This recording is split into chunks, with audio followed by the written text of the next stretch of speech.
Gameplay and Auction House panel. Your panelists are Jay Wilson, Jason Bender, Wyatt Cheng, Andrew Chambers, and Chris Haga.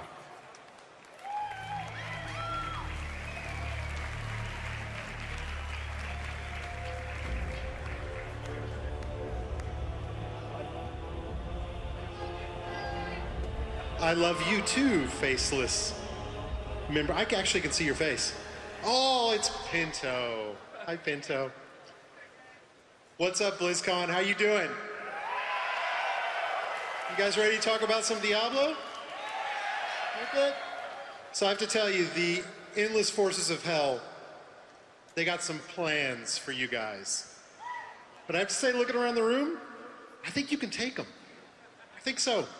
So what we're going to talk to you today is the endless amounts of items, class tuning, abilities, and a whole bunch of stuff about how you can take on those forces of hell.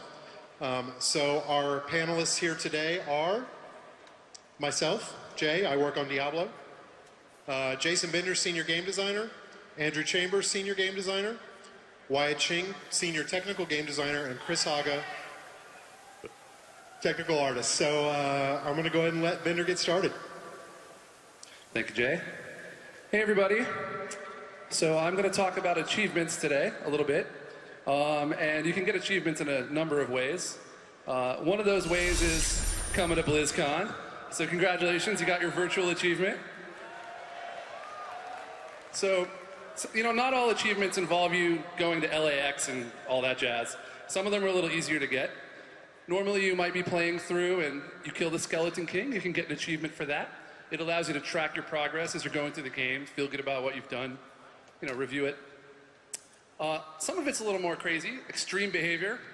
We consider it extreme to get a level 60 hardcore character because it's not easy. So, you know, if you do things that are a little tougher in the game, you're going to get achievements for that. And then, of course, absurd shenanigans, because we all love shenanigans. Our German players know about this. They play D2 without putting any armor on. That's pretty absurd. In this case, it might be for beating every boss by punching it in the face without holding a weapon.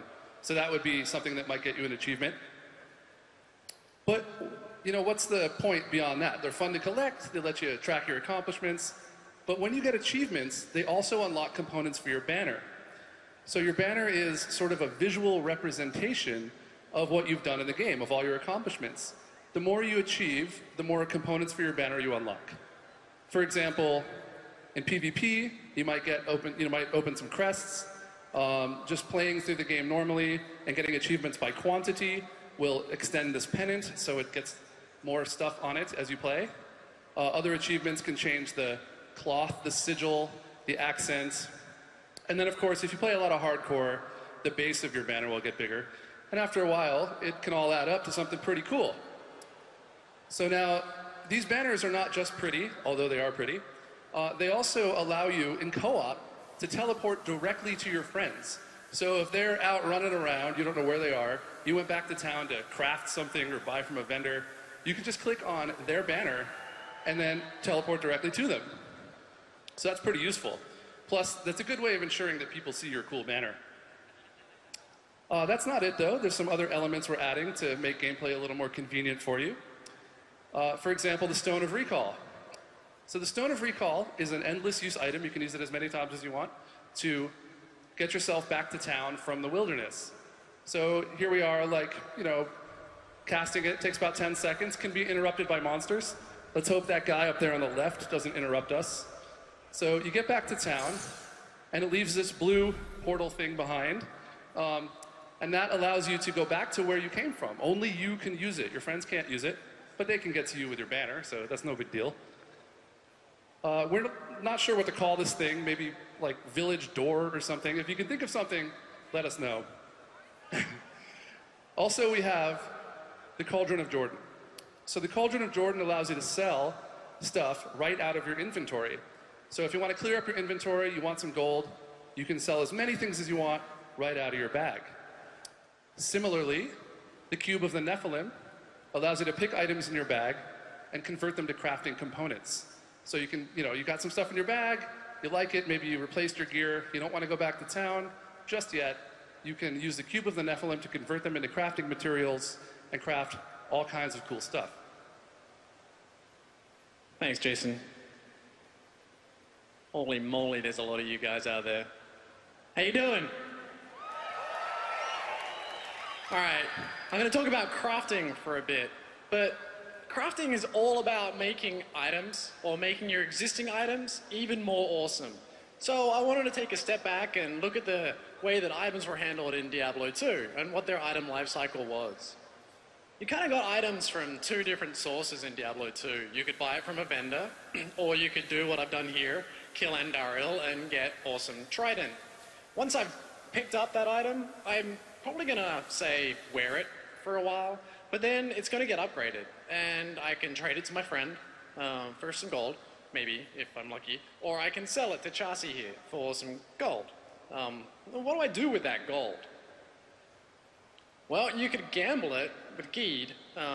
Geed allowed you to buy these unidentified items for like crazy amounts of gold or crazy little amounts of gold, and then you identified them and found out what it was. The system is actually really cool because it gave you access to some super powerful items, but a lot of people had a really negative experience when they first tried it out, so they never really went back and kept on doing it again and again and again.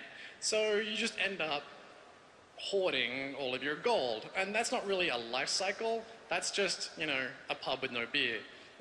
And that makes Andrew really, really sad. So what are some of the things that we're doing in Diablo 3 to make this item life cycle better?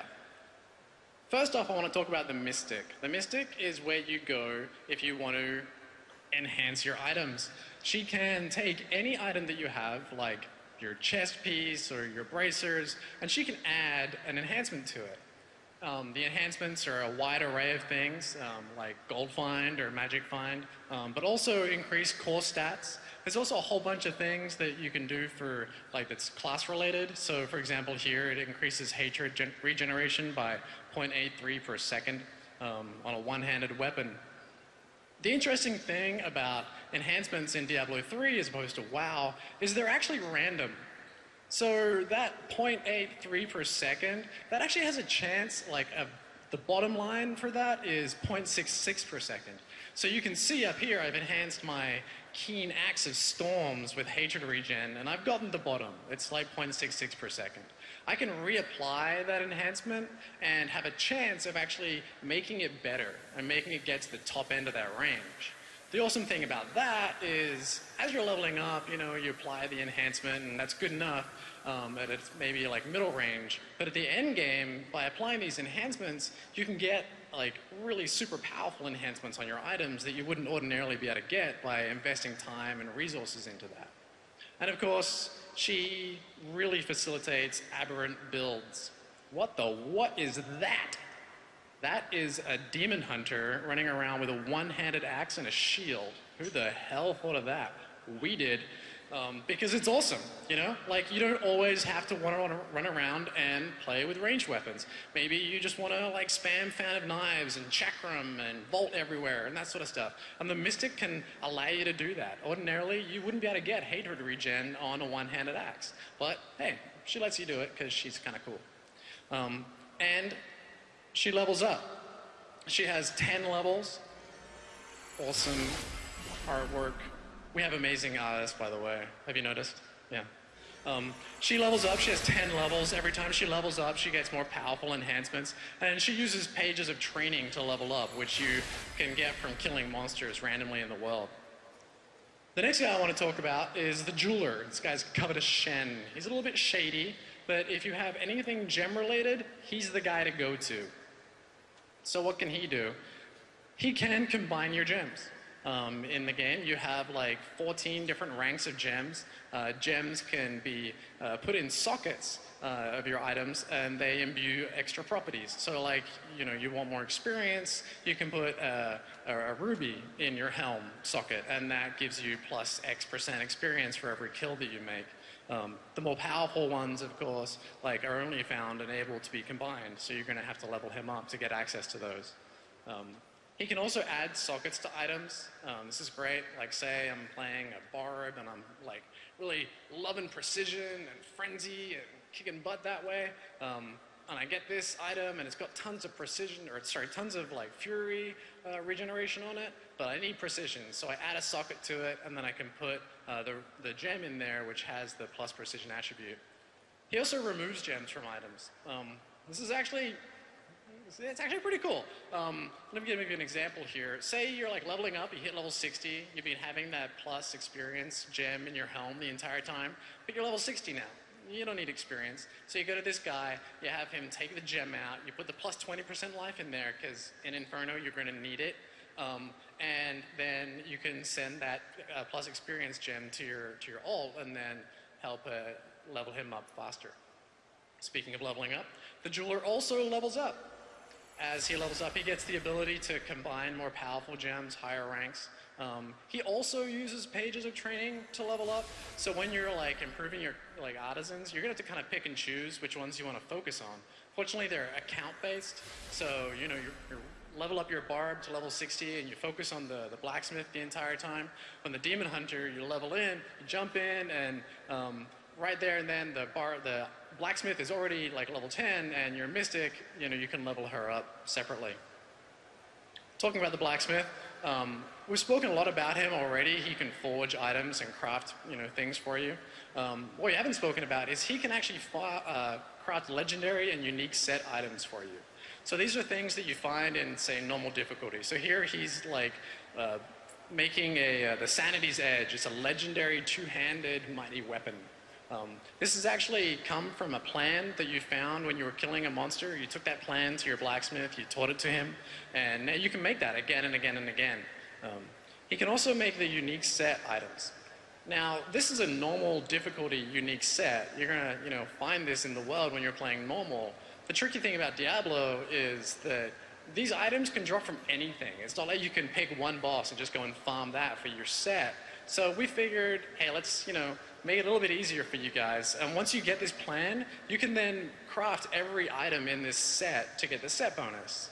So here I've crafted Born's Pauldrons, the shoulder pieces, and his Seething Rage, the one-handed sword. I've crafted those so I can wear them and get the set bonus. Makes it way easier. I mean, in Inferno, you're still going to be like farming unique sets and that sort of stuff, but this is just a really great way of ensuring that as you're progressing through the game, you can still get the cool factor out of these things.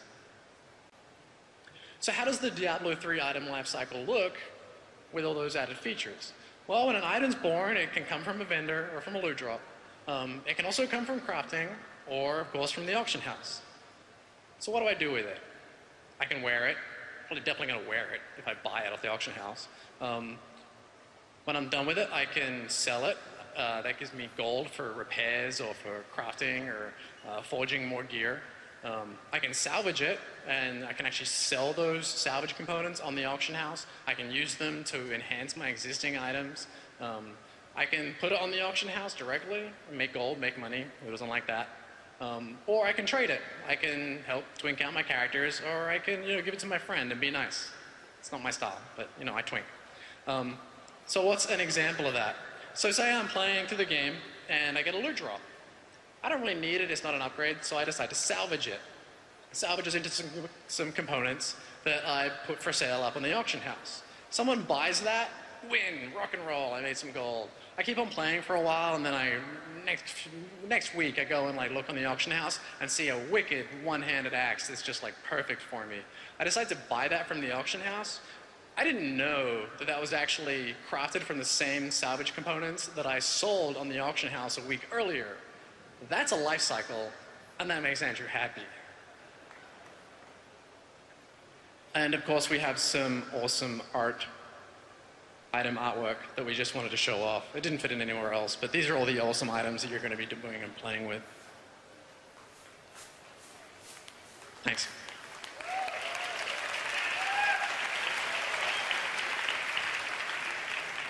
So who likes PvP? I like PvP. No. You like PvP? That wasn't loud enough. Who likes PvP? Blizzcon high five for PvP. I just high five Blizzcon. It's kind of awesome. Yeah. Well done, sir. So I guess I better talk about PvP now. As a lot of you might know, last year we had Arena on the floor. This year, playable, we have Team Deathmatch. We got a lot of awesome feedback from you guys, from the community, from last year's showing at the arena, and one of the dominant forms of feedback that we got was that sitting around and waiting while my friends kill each other really isn't fun.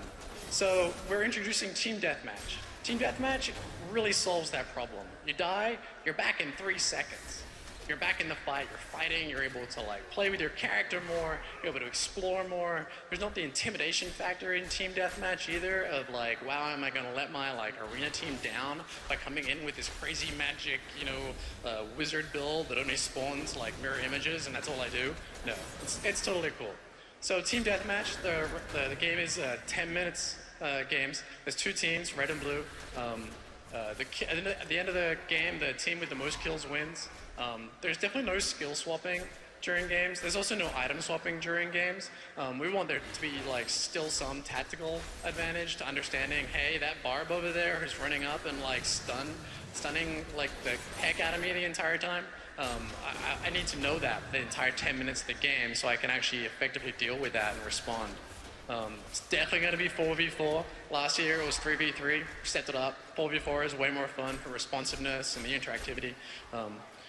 You're definitely going to be using your PvE character. There was some confusion about this, but you're definitely going to be like leveling up to 60, taking your character, your wizard or your witch doctor that you've been focusing on and getting to Inferno in, bringing them into PvP, and then experiencing them in PvP and seeing how they play out. And hey, go play it. We have it on the showroom floor. You're our community. We make these games for you. We love your feedback. It is absolutely fantastic. Thank you very much.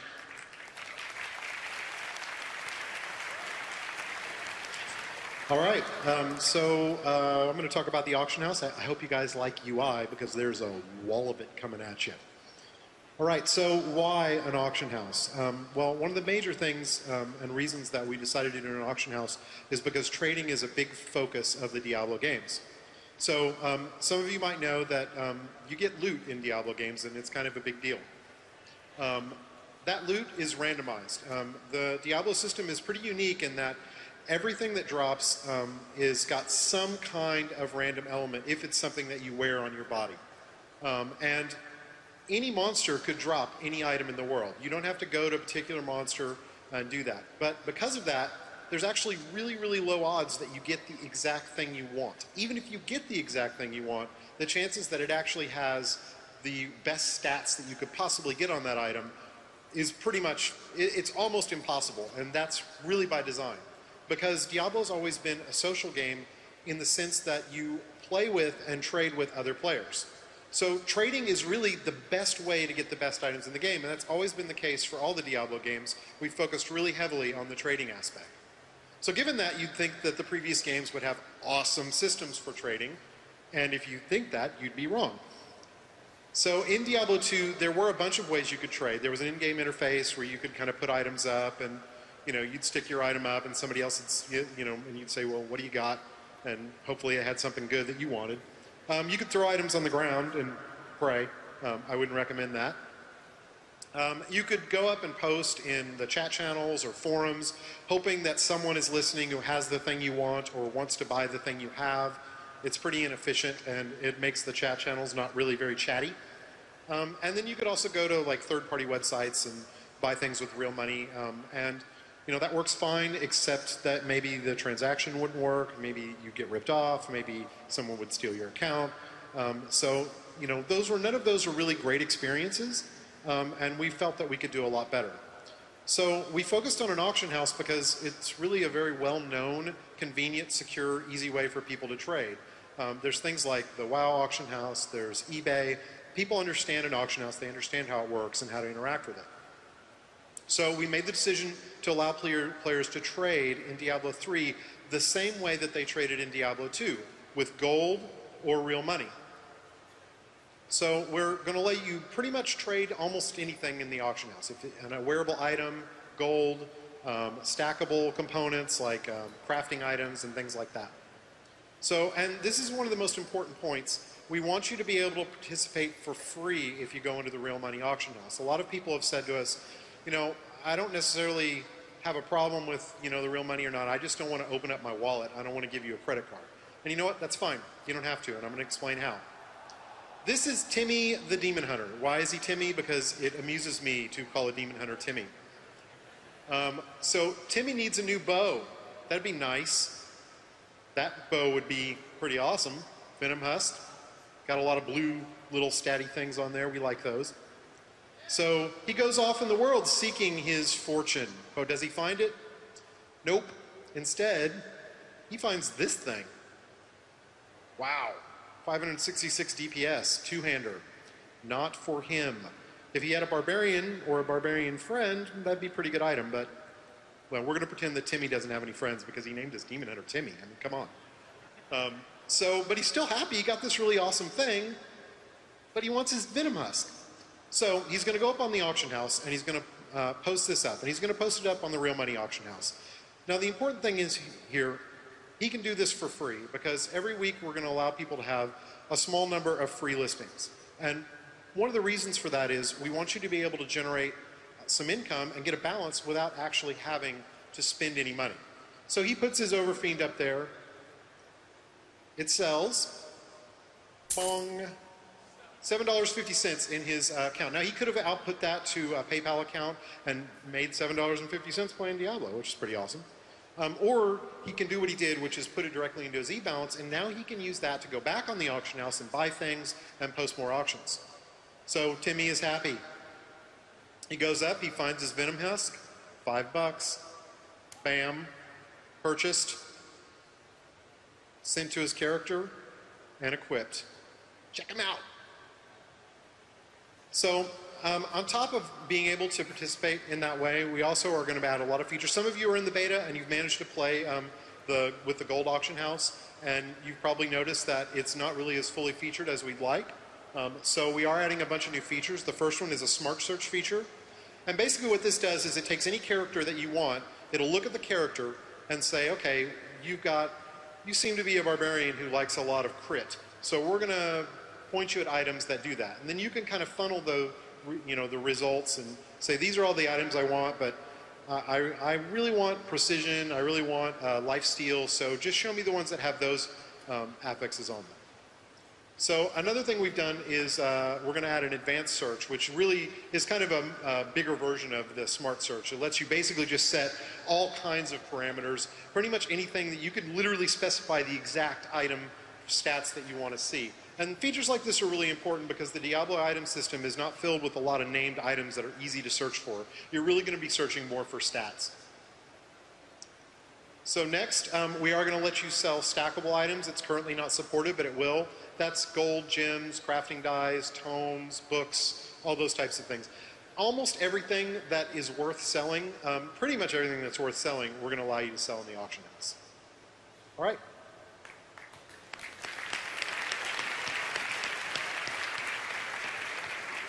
Let's talk about game tuning for a little while. We're getting ready to finalize a lot of the game components, particularly the difficulty in the classes and the monsters. We're making a lot of improvements to the monsters. I'm going to be talking a lot about changes that we've made since the beta, as well as changes that we've made since last year's Blizzcon. For those of you who don't know, a lot of the content for killing monsters in Diablo is based around rares and champions, and they have magical properties like Electrified or Plagued, Teleporter, Desecrator. We have a couple of new affixes that we've been putting into the game over the last few weeks. One of those new ones is actually on display in the video over here. It's called Mortar. Mortar is, the monster has the ability to lob these grenades. We felt like a lot of the affixes that are currently in there penalize melee much more than ranged, things like Electrified and Plagued. So Mortar actually shoots grenades a minimum distance. So if you're, let me go back on that. If you're a melee character, the grenades will actually fly right over your head. Moving on to some passive skills, we're going to talk about the classes. A lot of the focus has been on making passives good. We've had feedback that some of the passives are interesting, but some of them aren't so interesting. Some of the classes don't all seem to have equally interesting number of passives. Here's one of the new passives that we've got for the Barbarian. One of the things about passives is they actually serve a number of purposes. Some people want passives that support specific builds. Some people want passives that introduce cool new visual elements. In this case, we felt that it was important for a Barbarian to be able to have a defensive build option And we also felt that it might be instructional for players who aren't sure if a barbarian could be built in a tanky sort of way. So we have this new passive, Nerves of Steel, to help support that playstyle. Some of our other passives, this one's on the Witch Doctor, Fetish Psychophence. It summons one of the little fetish helpers to fight along your side. And this happens anytime you cast a physical skill. This is things like Poison Dart or Plague of Toads, 3% chance in every cast. So that's a really popular passive internally as well. Another passive I have here is Combination Strike. So if you guys remember the Spirit Generators, this one's a monk skill. In the past, we've called them combo skills. Combo skills, Spirit Generators, sort of interchangeable. In this case, if you use multiple different Spirit Generators together, you get a DPS increase. And the more Spirit Generators you combine together, the larger the increase. I'm going to go through some of the classes now and talk about them. Oh, sorry, one more thing. Synergy. So this is an interesting thing that's come up over the last few months as we've been tuning passives, is the situation where you have too much synergy can actually be bad. So the example that we have on the board, up on the PowerPoint, is counterattack. Whenever you dodge, you automatically damage your attacker. Sixth Sense, which gives you increased chance to dodge, and evasive, which gives you an increased chance to dodge every time you critical strike. Each one of these passives is pretty cool on its own, but when you put them all together, we felt like it was actually taking away build diversity rather than increasing it. Because as soon as you took one passive, you had a synergistic advantage for taking a second one, and then the third one. And if we give you 3 passives to choose from out of 15, we're actually pigeonholing players rather than allowing them to explore. So we've been seeking out these sorts of overly synergistic passives and removing them. Talk about the Barbarian. So for those of you who've played the Barbarian in the beta, Barbarian we feel like is in a pretty good place. He's fun, he's visceral, he's doing a lot of things that we want to do. A couple specific areas that we wanted to target. One was Fury Generation. He has a couple of Fury Generator skills, and we felt like his small, spammable generators weren't paying off as well as his big generators. So for example, players were using Leap Attack, Ground Stomp, War Cry, and skipping some of the Fury Generators like Cleave and Frenzy and Bash. So we've kind of adjusted those numbers a little bit to try and provide a better balance there. Another area that we've been looking at is survivability. You didn't see it so much during the level 1 to 12 game, but as you started to get into higher difficulties, Nightmare, Hell, Inferno, we really found that Barbarians were having trouble staying in melee. The Barbarians need to be in melee range to do damage, and without the survivability, they just weren't able to do that. So we've been looking at survivability, like I said, the passive earlier on. We've been also looking at the Barbarians' base stats, and just looking to kind of make them a little tougher overall. The Wizard, also in a good place.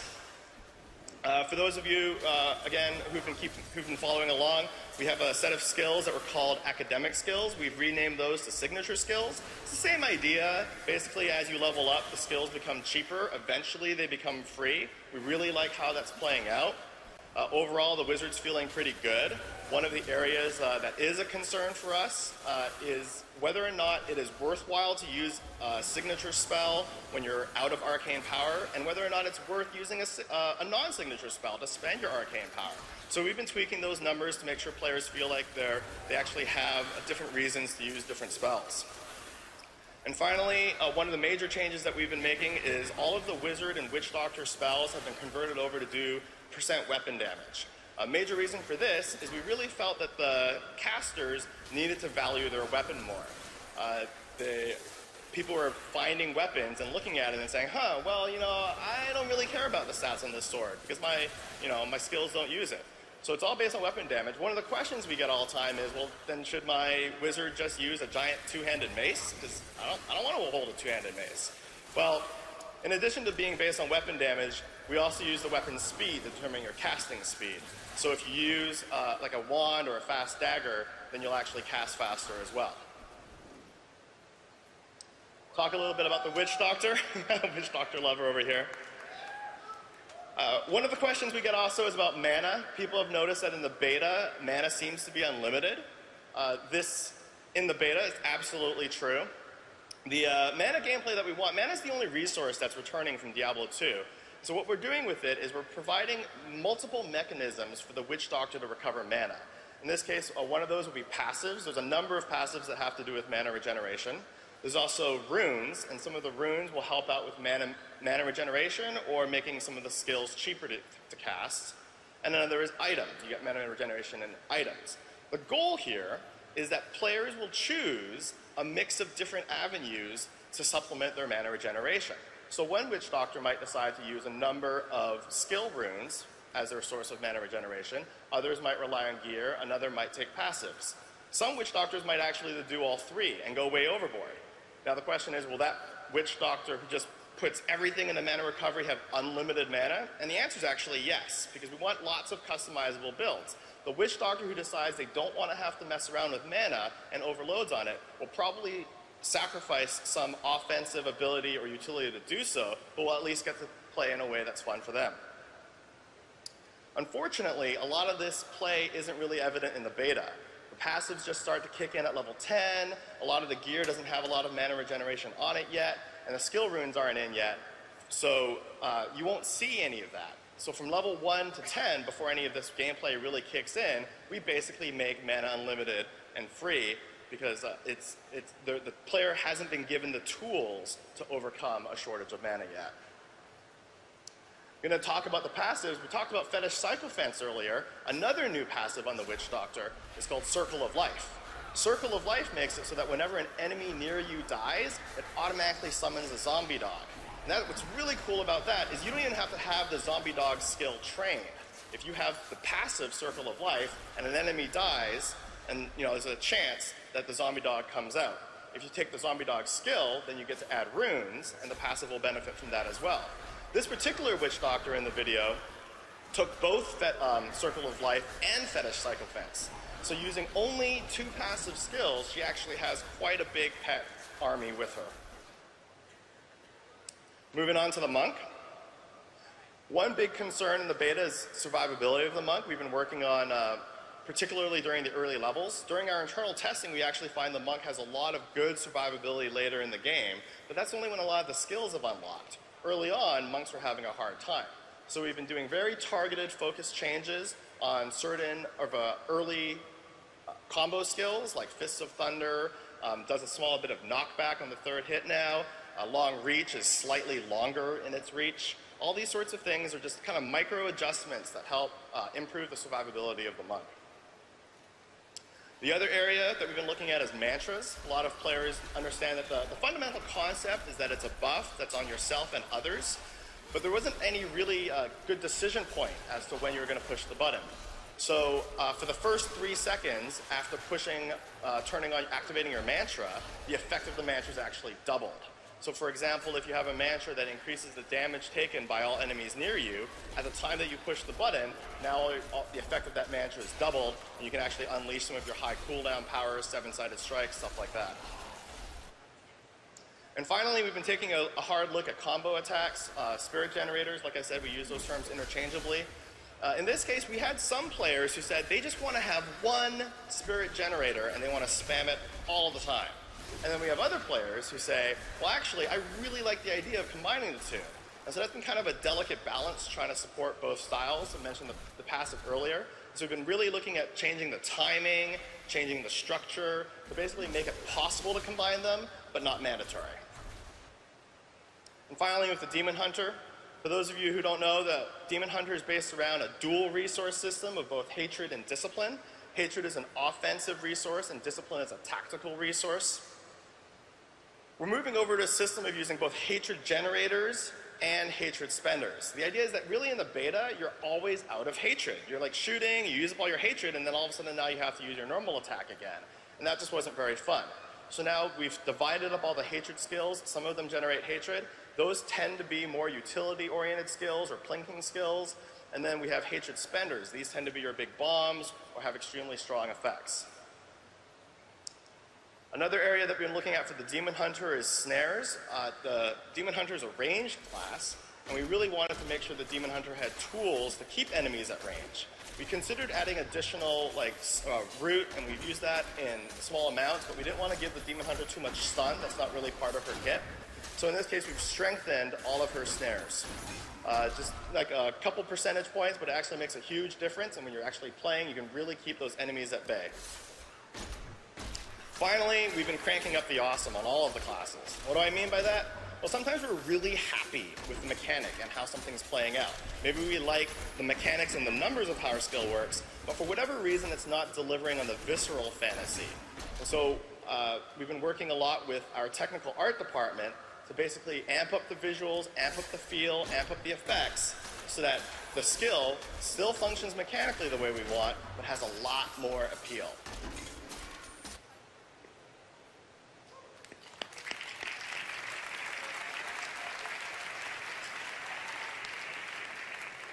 Are you guys ready to talk about awesome? You want to hear about awesome?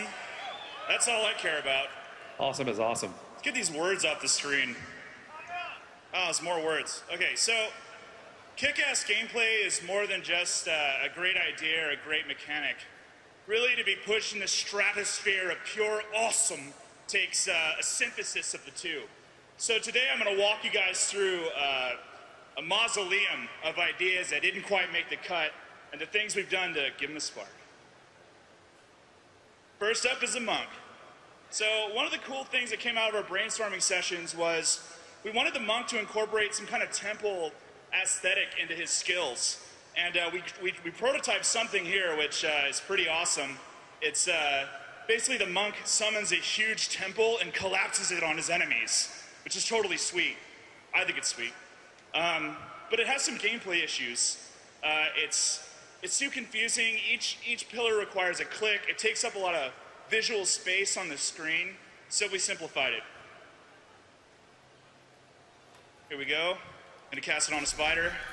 Oh, there it is. All right, so basically it explodes automatically.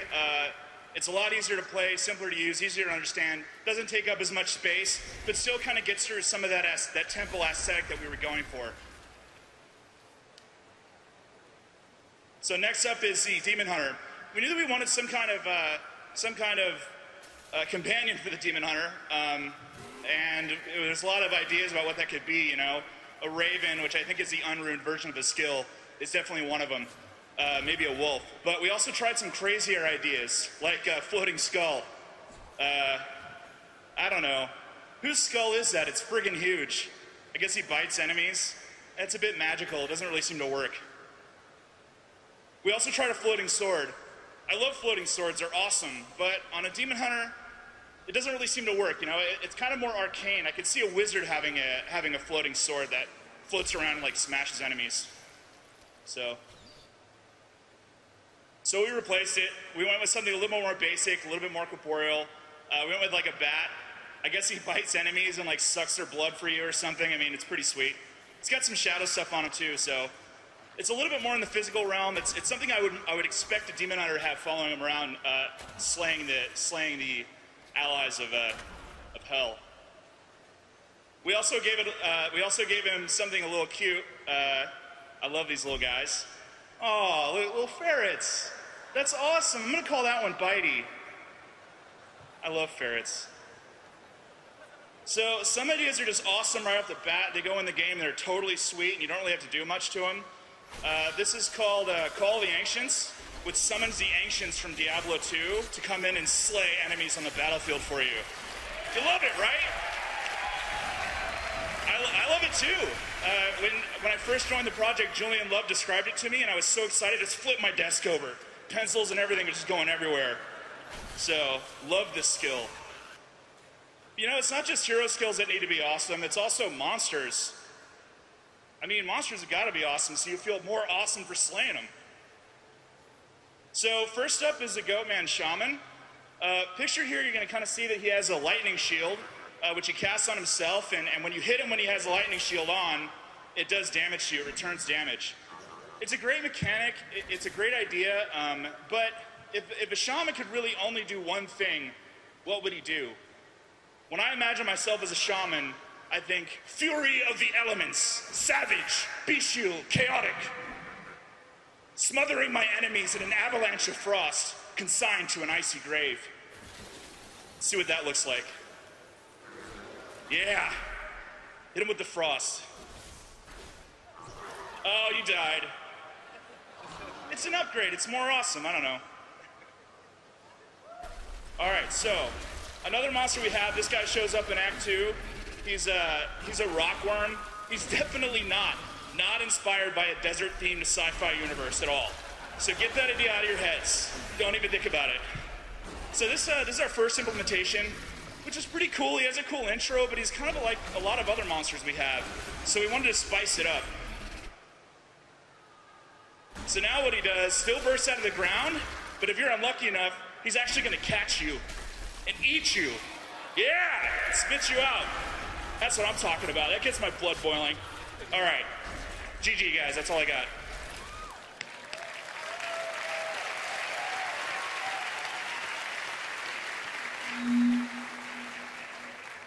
Ow. All right. So we've talked about, some skills. We've talked about some items. We've talked about the auction house. Let's talk about all the stuff that's going to kill you. So there's 4 difficulty levels in Diablo 3. Normal, Nightmare, Hell, and Inferno.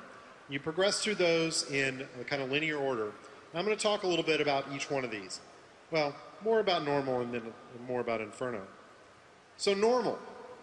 This is really the beginning of the game. It's Act 1 is kind of our tutorial. One of the things that at Blizzard is our general philosophies is we don't like kind of standalone tutorials very much. We don't like, showing up and having like somebody show up and give you a wall of text that you have to read. We just want you to go kill stuff. We want you to learn how to play the game by playing it. So as a result, kind of the early part of Act 1 is pretty easy. So monsters have really low awareness. They're not very aggressive. They won't really kind of attack you very, very kind of seriously. They don't attack very fast. They have a tendency to stand around. They're a little ADD. They have really, really limited abilities, especially in Act 1. Like, it's really uncommon to see even a ranged monster in the first act. So each act is really designed to layer on more challenges. And we literally kind of bucketed all our monsters into different categories, like ranged and kind of proximity AoE and distance AoE and area denial and all these different abilities that they can do. And then we kind of gave them a rank score of what we thought was most difficult and kind of progressed those through all the difficulties. So in the later acts, you get into kind of more responsive monsters that are much more aggressive, much faster, and also have a whole bunch of new abilities that they come after you with. Oh. Who put that there? What does it mean? So, yes, what does it mean? It wasn't a double, though. It was just a single. It doesn't mean anything. This is the feedback we get. Normal's too easy. We get this from the beta feedback. We get this internally. I have people come to me every day and say, yeah, we know, it's early in the game. It's supposed to be easy. But you don't understand, dude. It's way too easy. I remember Diablo 2, and Diablo 2 was not this easy. You're wrong. This is Diablo 2.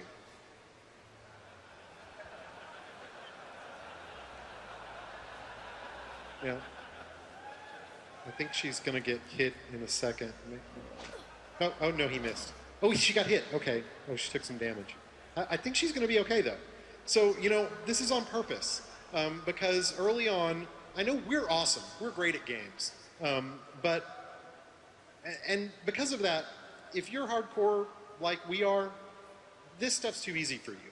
But it doesn't really matter because, those of you who are in the beta, you're kind of trapped in the really low, kind of easy content.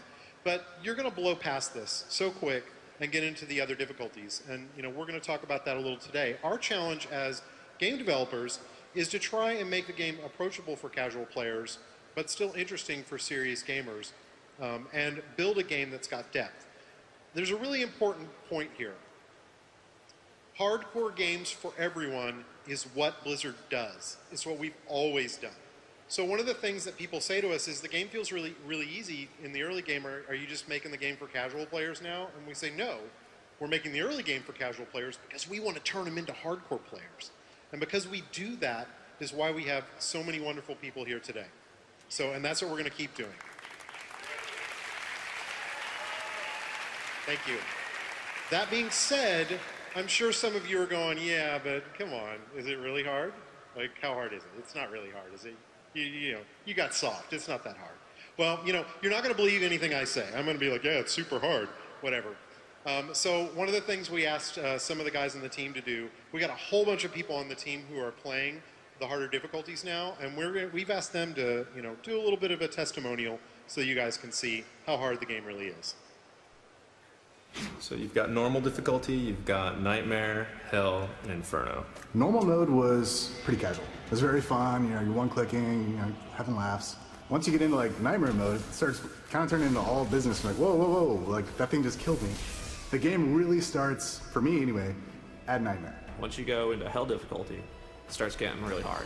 And then you beat that, and you thought that was hard, and then you get to Inferno, and you just have a whole new set of challenges. That first rare monster pack is basically going to own you. You really have to watch your defensive stats. And at the same time, you're trying to build up your magic find, and it's hard because you have to. It's a fine balance. You're going to really need to use your gems and your enchants to really boost up your defense just to survive and not get one-shotted. Sometimes just the AoE damage will almost kill you instantly. The whole thing is about surviving.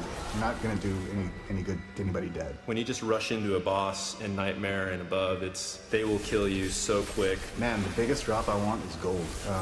We spent so much money on repairs. A group of us probably spent a good hour wiping on a single boss. But you really got to play as a team in the later difficulties. The way the game's tuned right now, people have no idea what they're getting themselves into. People of the world, you've played this much of normal, which is this much of farming level. When you get to Nightmare and Hell and Inferno, you will get your asses kicked, we promise.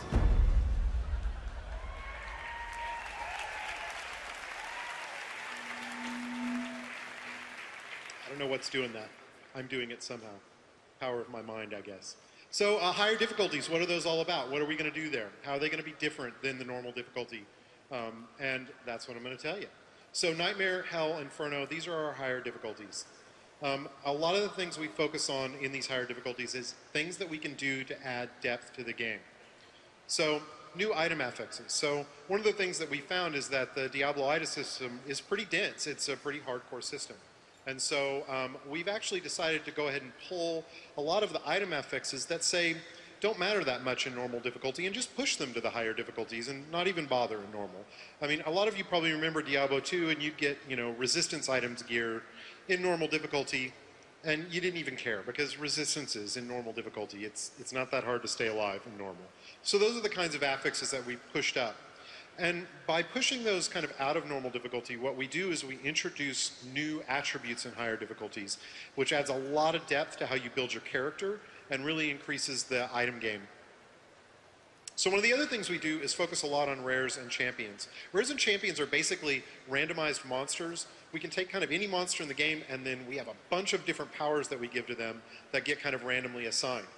So, oh, I think I went too fast. So rares and champions early in the game, they've got kind of 2 powers in normal difficulty.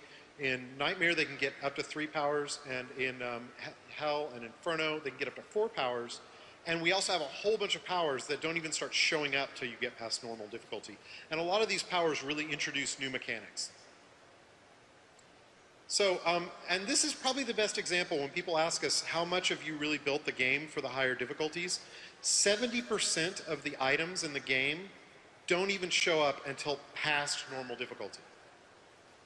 So these are some examples of just some of the high-end gear that you can get in some of the higher difficulties. So Inferno, this is our new difficulty that we announced a few months back. It's basically a maximum level difficulty. Once you reach maximum level, you can go to Inferno, and it's meant to be content that's always challenging, that you can never truly out-level. So we get this question all the time, can I solo Inferno? And the answer is yes, you can solo Inferno. And the reason for that is that we've always viewed Diablo as a cooperative game for fun. We don't require you to do cooperative play to get into the content. And I'll get into why in a little bit. We're also doing multiple tiers of items in Inferno. So tiers is really kind of a term that's not typically used with Diablo games, but it's more of a WoW term, but it's kind of an easy kind of transfer of ideas. Essentially, there's multiple tiers of items that appear in Inferno that are increasingly more rare. So the idea is once you get into Inferno, that first tier of new items you'll start seeing more regularly, but that second and final tier are much, much harder to get. And so it really increases the depth of the item game at that level. So, and rares and champions are really going to be the best loot in the game. And one of the things that we're trying to avoid in Diablo 3 is boss runs were fun in Diablo 2, but they got monotonous after a while. So we're really trying to find ways to get you to focus on randomized content as the way to get the best loot. And this is going to be an ongoing problem, something we're going to continue to look at even after Diablo 3 ships, because we do think that there's going to be some optimal paths within the game, but those are things that we want to fix so that it's really fun to kind of go and do a broad array of content to get the best loot. So, and then your kind of excess loot and gold, it's all going to get funneled back into crafting and item enhancing, which we talked about earlier. So, and crazy builds. So this is one of the big things that we want people to do, not just throughout the game, but definitely in Inferno. So I'm going to talk about that a little bit. What does crazy builds mean? Well, WoW really focuses on optimal builds, making the absolute best character that you can make. But Diablo has no guild to answer to, no raids, and no roles to perfect. And these are important facts to kind of realize about Diablo because it changes the nature of how you play the Diablo game. For us, Diablo's co-op is optional. It's something for fun. And our point here is that when people talk to us, they talk to us all the time and they'll say, I did the math, and it seems like if you take this ability with a two-hander, that's like the best combination. If you ever take that ability, you're always going to take a two-hander forever. And we say, well, yeah, probably, but if you take this other ability, you'll dual wield, and that's okay. Both builds are viable. And so a lot of the times people will talk to us about optimal builds, and we'll turn around and say, yeah, there might be some optimal builds, but we're really interested in all the viable builds that are out there. So here's an example. People ask all the time, can you make a petless witch doctor? And absolutely you can make a petless witch doctor. Here's a petless witch doctor. I think this is hell difficulty, like late. Essentially, Witch Doctor uses a series of high defense attributes as well as Grasp of the Dead and Spirit Walk. These are really defensive abilities to be able to make a build that just doesn't need to use pets. This is kind of an unusual build for a Witch Doctor, but it's completely viable. So here's my favorite, Melee Wizard. I like to hit things. It's a personal flaw or strength, depending on your view on hitting things. The wizard basically can do this by using a lot of kind of up-close AoE abilities, some really strong defensive abilities like Diamond Skin, to essentially make a character that can be up-close and personal. And that's, again, not a common build for a wizard, but a viable one. So why? Why viable over optimal? Why are we even talking about this? So Diablo has tons and tons of customization. We did the math on the new skill systems with the combination of passives and runes. And we threw a crazy number out a few years back of like 69 billion. We're really more in the area of 2.8 trillion. Trillion? Trillion. Yeah. Trillion builds. So that's a lot of builds. And why? Why so many builds? Because customization is self-expression. And if you have to build a character to be perfectly optimized, that's not really going to allow you to customize that character. So our job is to make sure that, yeah, while there might be some best builds, there's tons and tons of viable ones. It's totally okay for there to be best builds. It's totally okay for someone to go, you know what, I made this barbarian and he's got like 0.5% more damage than any other build you can possibly make. And you know what, there's nothing wrong with that. Unless that number becomes, oh, this barbarian's like 50% more powerful. So if we can get enough builds into that range of these are all viable, they can play at the max level, it means you can play the character you want to play at max level and not be beholden to anyone. So what we say is go out, have fun, be free, and make the Diablo character you want to make.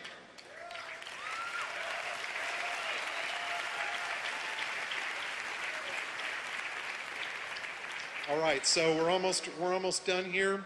A little bit of beta feedback. We really wanted to show how your feedback has directly impacted the development of Diablo 3. So there's way too many examples to kind of come up with of the ways that the feedback we've gotten from all of you has made the game better. So we just kind of picked some top 3. So the first one's a skill system. This is becoming more and more common. Watching people play basically while their skill system UI is sitting open. And why? Because we let them swap out whenever they want. And we thought that was cool because we wanted people to experiment with their builds, but what we didn't want was for people to literally actively in combat be switching skills in and out. It's just not a fun experience. We allow that in combat, and it's not fun. And the other thing we don't like about it is it makes you feel less committed to your build. You don't feel like you have a character build. You just feel like you have this UI for skill swapping that you're constantly using. So our solution is we're focusing on trying to do an in-town swap. So we're going to have an item that you're going to go to in town that is required so you can swap. And you can go to that and swap it whenever you want, but once you leave town, you're restricted and your build is locked. So we've got this implemented internally right now. It's probably going to go out in the next patch of the beta. We're not sure about it. It's better in some ways. In some ways, it kind of sucks to lose the freedom of being able to swap anywhere. But we feel like if we keep iterating on it, it can probably work. But if it doesn't, our alternate solution is going to be to focus on something more like an out of combat kind of system. It's funny, this idea of being in and out of combat is very much a World of Warcraft idea that doesn't translate really easily to Diablo because our combat pace is much faster. But it's still something we probably could fall back on if the in-town thing doesn't work. So followers. Followers are an awesome feature that we announced a little while ago. Characters that can follow you throughout the world and help you, and you can customize. One of the things we decided was that they weren't really going to be viable past normal difficulty. And we did that because we really saw them as more of a single-player feature, more of a story feature.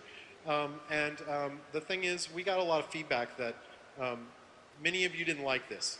Matter of fact, a whole lot of you didn't like it. So we changed our minds. So followers are now going to be in-game viable, so you'll be able to use them to customize your build and bring them with you out in the world.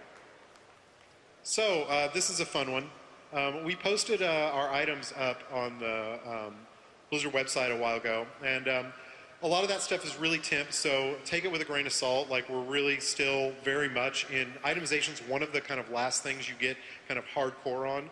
So a lot of that stuff is temp, but you know, this is one of them, the Ring of the Zodiac. We posted up this data, and that's what was out there, and everyone's like, WTF, that's not a Ring of the Zodiac. We played Diablo 2, we know what a Ring of the Zodiac is, and that ain't it. So, fixed. So, thank you. We'll try and keep on anything we bring back. We'll be a little better about that. All right. So we don't have a lot of time for questions. I want to let you all know that tomorrow at 10 a.m. on the panels discussion stage, we have a lore panel. They're going to be showing some new environments and talking about a lot of new story stuff and some factions. So if you have a chance to go to it, I definitely recommend it. Also, at 11:30, we're going to be back on the main stage for a full hour of Q&A. So if you don't get your question asked today, please come back tomorrow at 11:30.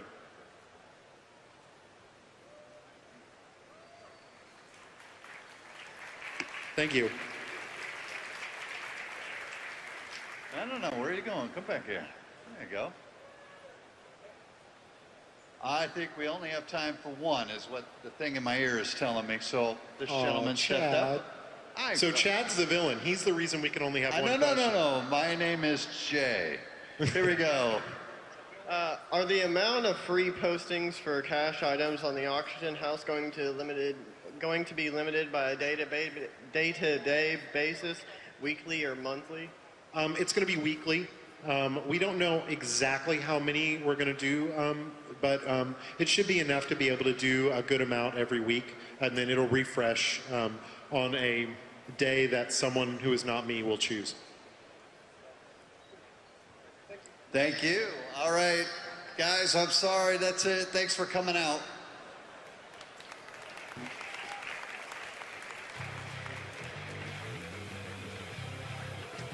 Thank you for attending the Diablo 3 Gameplay and Auction House panel. Up next, contests.